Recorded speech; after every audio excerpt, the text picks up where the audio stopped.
እርሱ ታማኝ ነው። ወገኖቼ ሰው መልካም ስራ በመስራት አርብና ሮብ በመጾም የምድር ይመስለዋል። መልካም ስራ መስራት መልካም ነው፣ ጥሩ ነው። ነገር ግን ሰዎችን የሚያድነው በመስቀል ላይ ተሰቅሎ የናዝሬቱ ኢየሱስ ክርስቶስ ነው። ነግራችኋለሁ ወንድሞቼ፣ በእርሱ የሚያምን ሁሉ የዘላለም ሕይወት እንዲኖረው እንጂ እንዳይጠፋ እግዚአብሔር አንደኛ ኢየሱስ ድረስ ዓለሙን ሁሉ እንዲወዷልና ይላል።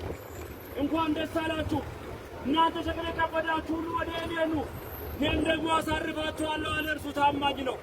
ኢየሱስ ክርስቶስ ያድናል።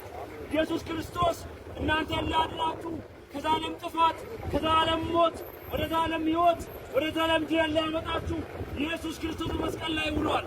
ዛሬ የምስራች እነግራችኋለን። ዛሬ የምናየው ዓለም ሰማይና ምድር ጠቅልለው ያልፋሉ።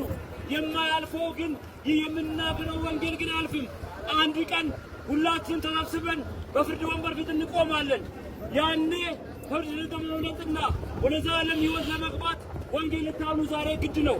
እግዚአብሔር አብ የሚወደውን ልጁን አሳልፎ የሰጠው እኔንና እናንተን ከዘላለም ጥፋትና ሞት ሊያድነን ነው። የምስራች የምስራች! ጆሮ ያለው ይስማ፣ ጆሮ ያለው ይስማ። ኢየሱስ ክርስቶስ ያድናል። መዳን በማንም በሌላ የለም ይላል። እንድንድነበት ዘንድ የሰጠን ስም ቢኖር ኢየሱስ ነው። ኢየሱስ ክርስቶስ ይወዳችኋል። ኢየሱስ ክርስቶስ ያፈቅራችኋል። ኢየሱስ ክርስቶስ ያድናችኋል። እሱ በመስቀል ላይ ተንጠለጠለው፣ በመስቀል ላይ የዋለው የእኛ እናንተ ከዘላለም ጥፋትና ሞት ለማዳን ነው።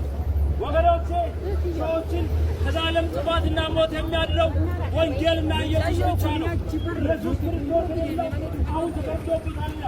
ከፍርድ ነፃ ለማውጣት ከዘላለም ጥፋት ለመዳን ዛሬ ኢየሱስ ክርስቶስን እንጋብዛችኋለን። ይህን ወንጌል ሰሙ እንጋብዛችኋለን።